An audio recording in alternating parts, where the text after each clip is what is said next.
everyone, and welcome to Vibe Well. Today we have with us Sana Joseph Smith, who is going Okay. to instruct us and guide us in financial wellness and teach us the correlation of your financial wellness with your general health. Thanks for having me. Thanks for inviting me. I'm looking forward to a discussion Yes. about how, financial literacy, your financial choices, how that's all connected to your body and, how you might end up at Dr. Williams on her table, which is a good table if you've been on there, right? But it's awesome to be here today. I'm looking forward to the conversation. It's been an exciting journey. I think I will share that when we first started, it was really all about the numbers with our clients. And then we learned that we have to really delve into their stories, delve into their whys, delve into their relationships, especially with money. And that has helped us to have more successful, outcomes with our clients and their economic standing. We work with individuals, families, and businesses. So I'm excited to talk about it and see how the correlation goes back and forth. Now, Sana is very knowledgeable and she has the talent of bringing her knowledge into layman's terms where the average person is able to understand it. But before we go into her current success and all her financial literacy, we're going to go back in time to when she was an undergraduate student and How it all started. how she developed her passion and how she put her passion into purpose into helping other ladies on campus to do budgeting, something that a lot of teenagers do not do and many adults still don't do or know how to do. So I think that was very commendable, and it was really heartwarming when I found out about that, because I think that is very telling of who she is as a person and where her value in her field is coming from, where her history, the roots of her passion and her profession. So as she mentioned to you, we were dialoguing earlier about a relationship between how your body is affected by your financial wellness. And I wanted to share with the audience that many women that I see are single women and head of households, breadwinners. And when people share with me their hardship with their finances, and I see the symptoms manifesting in their body, and they share their symptoms of insomnia, difficulty with appetite, unsettled stomach aches, different things like that, and it shows up because of the stress that they have due to finances, I tend to refer people to a financial advisor or a counselor, and Sana is one of the people who I would recommend people have conversations with to get aligned with their financial wellness. So could you tell us what you feel or what you have seen about the relationship with money and health? Definitely. I think that not just the stress, but just like any other relationship, it can invade, and go from your outside manifestation to your internal. When you start obsessing over it, worrying about it, when you don't know how you're going to pay for your essentials, or even worse, I think when you have family members, when you have children, parents to take care of, and you're not sure how you're going to do that, you see it impact our clients exponentially. And I'm not a doctor, I'm not a physician, whatsoever, but you can clearly see the manifestation on them. You see the bags underneath their eyes. You see them getting sick more often, and it's just harder for them to be able to follow the plans that we give them. And so I'm happy to be able to refer them to you, to just, having breathing techniques and doing the different things that are necessary, because if they're not focused, then they're not going to be able to execute a plan. And that's usually what we do. Yeah. If they're going to jump on, it's going to fall back off, and it's not helpful to them or anyone else. And so, we found that it's really important for, our clients not to be overwhelmed, right? But just to realize that the worry that's happening, their obsession, the lack of money, or even the lack mentality, because I even have some clients who have money, but they have a lacking mentality. Like they're so used to not having that they operate as such. They don't have Yes, they always operate under a deficiency. And so that also impacts their ability to make good decisions, especially if they're business owners, because as a business owner, you have to take calculated risk, right? And if you're always, worried, if you're always holding that energy there, you're going to hold back from what you can grow into. Yeah. And so we have to have those conversations. We have to, let them release it, let them say it. One thing we talk about a lot is having a safe place where they can just share all of their affairs. Yes. Because again, in our community, people are worried about that. Yeah. Who's going to know that I'm in debt? Who's going to know that I filed bankruptcy? Who's going to know that I won the lottery? Right. Who's going to know that I'm now rich? Correct. I don't want anyone to know anything. Right. And, the other part of our community is that when we see anybody who looks too successful, like we start judging them, right? Questioning how, when, why me, why them? Right. It's an interesting dynamic we have being in a smaller community with that.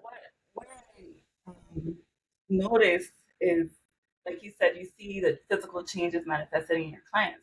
That's a lot of times affecting their nervous system. And their nervous system, you're living what you're feeling every day. So if your nervous system is engaged in this scarcity and lack, and you're fearful and there's no safety in your financial wellness, then you're really going to suffer in terms of trusting that you can even grow financially.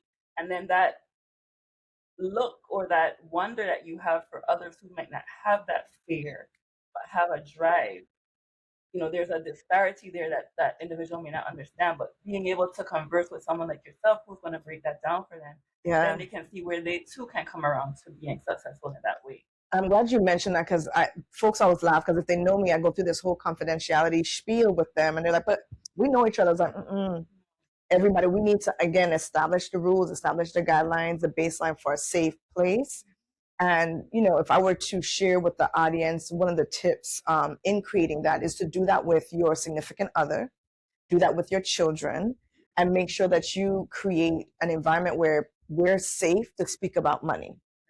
And if you have a spouse or significant other and you don't feel safe speaking about money, that's a clear indication of something else, right? That vulnerability and that security there's an imbalance. Yeah. Because you don't want to be vulnerable, and you want to still hold certain things close to your chest as a secret, as a confidence, because you are lacking confidence somewhere else. So even with changing jobs, some people are held hostage to a job because they are afraid to take a risk. Correct. Whether it's start a business or to change jobs because of long-term stability. But that is also an unhealthy relationship with money, because it's like you shouldn't have to be forced into doing something that's right for you, into taking a step. Right. So, again, that comes into not just our current understanding of money, but historically what has been embedded within us. And that's a great segue, because those of us that are, taking care of children, or, aunties, uncles, we have children around us, we need to be mindful of that. They're watching, right? And so they're watching us complain about those jobs, complain about this, but yet we stay in the situation. And that's important, because those are lessons that we're teaching them, right? Yes. And not make a difference. And complain somewhere else just because you're being paid what you think you deserve. And it translates it both ways, not just with money, but even when you talk about their health. So you have children who are suffering, who don't feel emotionally secure, who feel uncomfortable, and they don't have a place where they feel safe to share that, right?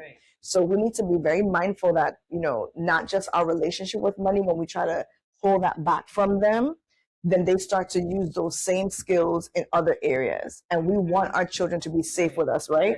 We want our children to feel like we are their safe place. Tell us everything, do anything in front of us, and it'll be okay. Right. But if we don't act that, right? If we're not living that, then what?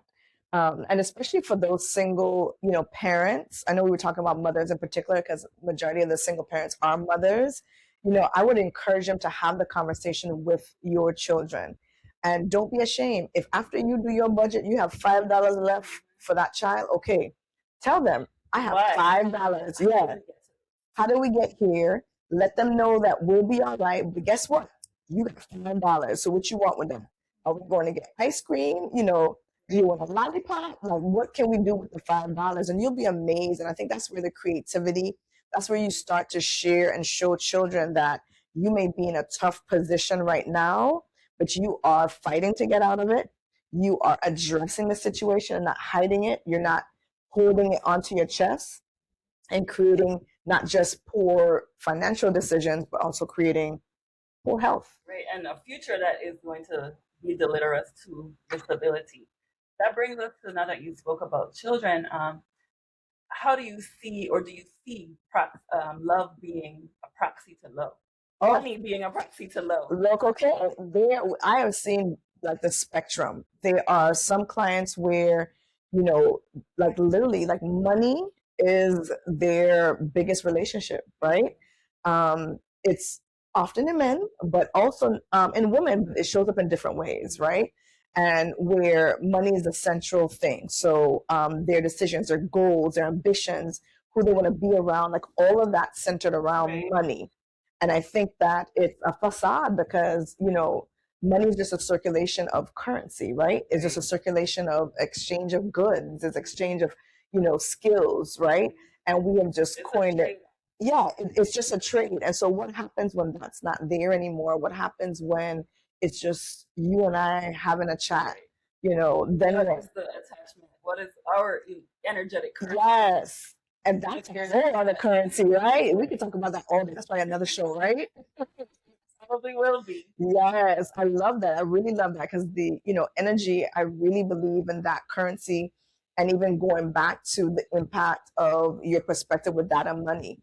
If your energy is always saying that you are scarce, that you're lacking, that it's not there, that it's evil, then that's what it becomes for you. And not just you, but for those that are around you, those that are relying on you. And so it's really, really important that we not look at money as the end all be all. We know we need it to operate in this world. We know that it's a tool, but I think it's really important to your point that we not use that as the main goalpost that we are constantly looking at as a target. Right. We need to pivot a little bit.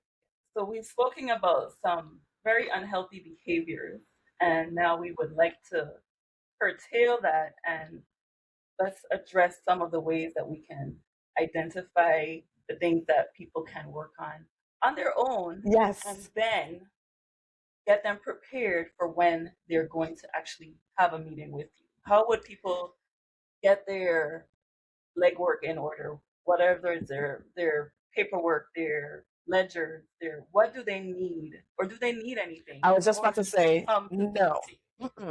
Just come. The first step with most things, even with your practice, right, is to come. You know, I don't want someone else to try to self-diagnose themselves because, you know, I play an attorney on TV and I can have all kinds of stuff, right? But I do not have a JD. I do not have a degree. I don't know what I'm talking about, right? But sound good, right? Sound official. Okay. So we encourage our clients to just come, right? We'll walk them through it. It is uncomfortable for someone to open up and to have that, you know, that feeling of vulnerability and just divulge. Yes, because that credit card statement has been your personal secret, right? No one else is opening up that envelope but you. And so to show it to somebody else and be like, look what I did. Again. I needed to again, right? You know, and oftentimes it's people who know better. I tell this story all the time that the client I had with the worst credit score was a pastor. The document that has the most rules about how to spend money and do it right is the Bible. Mm-hmm. If you look in the Bible, it tells you all about how to spend your money, invest your money. That's the whole, yes. Because then we have a lot of people on island that attend church. We have many churches on St. Croix. We do. So do you think that's something that the congregation or the membership needs to have definitely into the congregation? Yep. So I'm gonna give a big up to my pastor in Maryland. He's the first one who exposed me to this Crown Ministries Infinity Church, Aaron Pankey. And there's a whole set of you know, instructional materials that you can share in that realm. So if you are a person and that's where, you spend most of your time, there's all sorts of mindsets, again, that money's evil. You cannot be a godly or spiritual person and still be comfortable or well off, right? There's this back and forth. But again, the Bible literally has the most to say about it than any of our other books. And so the irony of having a pastor who should be familiar with the Bible, having the worst credit score that I've seen ever was an oxymoron, but all was well. We got him back on track and, he was good to go. The other thing I will share, and I share with my clients, is that I've been there, right?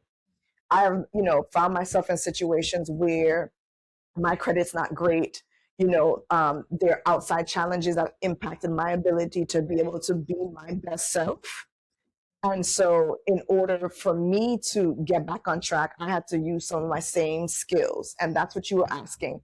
I share that because I don't want anyone to feel like just because you know and you don't do, that it doesn't allow you the opportunity to start over and to be better, right? So, the first thing I would say is, don't ever feel like you're too far gone to start over. Acknowledge where you are and what your weaknesses are. If you're somebody with credit cards, you get that itch, yeah, then you know that, okay, let's start there, right? And leave that credit card at home. If you are unable to pay your credit cards off every month, 100%, then leave that credit card home, right? Easier said than done, but those are some very simple steps. If the debit cards are difficult, if you're on a budget, pull out the cash and put them in envelopes, and you have your gas envelope in your glove compartment. When it gone, that means you need to stay home. I remember when my grandmother had envelopes in her Mm-hmm. and each envelope had some money in it, and she knew what they were for. Yeah. Now that's coming back as a trend. Yeah. That's very helpful for some people because some people use these electronic means and they cannot keep up with it. Yeah. It's hard to track it. And I'm someone who believes in technology. I believe that we should use it to support us as we navigate, but we also have to understand when it's not helpful to us, right? And so if you are not as disciplined when it comes to when you use your credit card or your debit card, then we need to go back to basics, right? Having a budget, we call it the B word, but the other B word is important. It's just a plan. Just have a plan for your money. If you know how much money you have coming in, just write down how much you have going out here and there. If you have people that you take care of, whether it's your parents or your children or your nieces or your nephews, godchildren, because they all can suck up your wallet, okay? Have a plan for them, right? Have a little envelope for them, or even have an account for them. And let it just go automatically into one account. When that money's finished, it's finished. Children and those who are younger, they love to have boundaries. And I think sometimes as adults, we are constantly trying to overcompensate, and we forget that sometimes they want to hear the no. They need to hear the no. They need to know that the boundary exists. Yeah. Yeah. And it just doesn't continue over and over and over. And that's really important, I think, because again, the lessons that we're talking about in reference to, your perspective on money, money management, your discipline, that's all reflected in not just this area, but it also translates to how you deal with your health, right? A lot of the women that we work with will put that off. They'll put not just health, but their self-care and all those moments to the side because they're so consumed with something else. I had one client where her self-care was her eyebrows. And that's what she could afford. That's what made her happy. That you have to pay for. There needs a self-care won't require financial expenditures or the presence of someone else. Correct. We've taken on this notion that self-care is spa treatments and some passive intervention that someone is giving us. But we can take time for ourselves to do things with ourselves and for ourselves that are inexpensive or no cost. So we do have to expound upon that as well, because in our current environment, that is where people use self-care. I'm going to the spa. I'm going to get my nails done. And that is not necessarily healthy financially. Or you can't do it all the time, right? And I think that to start some of these things, you have to keep up with it. So if you're unable to keep up with it, then it's not a good idea to begin. Yeah. I think for those of us who have the pleasure of living on a beautiful island that we do, throwing on some sneakers and taking a walk by the ocean. I'll do it when I'm working in downtown, and I'll walk and just look. Like we drive past, Right. we walk past, but just slow down, Observe it. yeah, and just walk and just look at it and just take a second. And it does amazing work to, my self-esteem, just, being in the hustle and bustle, being distracted. Right, that connection to nature is very enriching. Yeah. Again, the nervous system, it loves it. We are, we're human, but we're nature as well. So when we're outside and you're taking in that natural scenery, it helps to calm your nervous system, regulates you, brings you to a more neutral, or at least brings you down a Yeah. few notches so you can go back to wherever you were. Definitely agree. It goes back to that energy conversation. We have to have a whole separate conversation on that energy exchange, because that's real. Yes. It's very valuable. Yeah, I don't give up mine. Not so easy. So I thank you for sharing your currency with me today. Yeah. It's a pleasure, and we will have continued conversations. I would like to really encourage the community to reach out to you for assistance. Men, women, and you're not too young or too old. Never. Millionaires, billionaires, The people reset. that make $25,000, $35,000, she can help you. Yeah, definitely. I would, I think one of my favorite stories, we met with some gentlemen at YRC, and we were sharing about the importance of, savings and home ownership, and just how all of this is connected. Some of them were already hustlers, not quite legal. So just talking to them how you can translate those same skills into Right, and something legitimate. told, Hello. many of those are the best business. Okay. All right. So they learn business sense in a different way. It's not necessarily black and white in a book, but they can teach us like we can teach them. And they have that drive, that passion. So when they come to you now, Yes. that when you hear the word money, how does it make you feel? Let's just pause. Mm-hmm. Feel the word money. Take that and do what you might, but analyze that for yourself. What does that word do to you? How does it make you feel? And that would be something that you can share with Sana when you see her, because that is very impactful and that can help her help you plan. Yeah, definitely. And, to add to that, what you were saying about their innate drive. And so when they came out and they saw me, she was like, "Miss, I get my savings account. I'm working on my business license." And so I love those stories because it really goes to show that, it doesn't matter where you are in your journey. What matters is that you've started to navigate and to take control of your money narrative, right? And we spoke about making it understandable and lay person's terms. Correct. I have a cousin that's a teacher, and she, we had word problems growing up in school. Mm-hmm. They teach math differently now, but she gave her students word problems, and this was years ago. And in order for them to grasp the concepts that she was teaching, she made it into a drug deal. Uh-oh.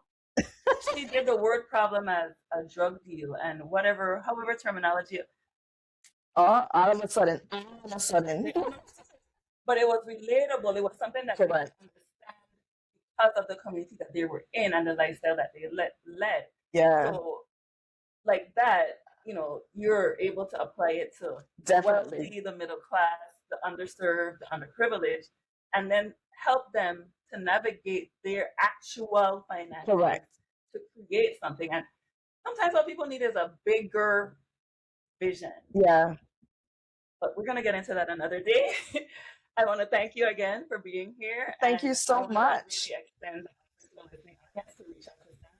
She's going to share with you more about her contact information, and it will also be posted at the end of the podcast. Strategic Solutions #1 @yahoo.com is our email address, and it's the best way to reach out to us. We have a whole team that works in the organization with not just individuals, families, and businesses who are looking to secure their economic future and to stabilize, wherever they are.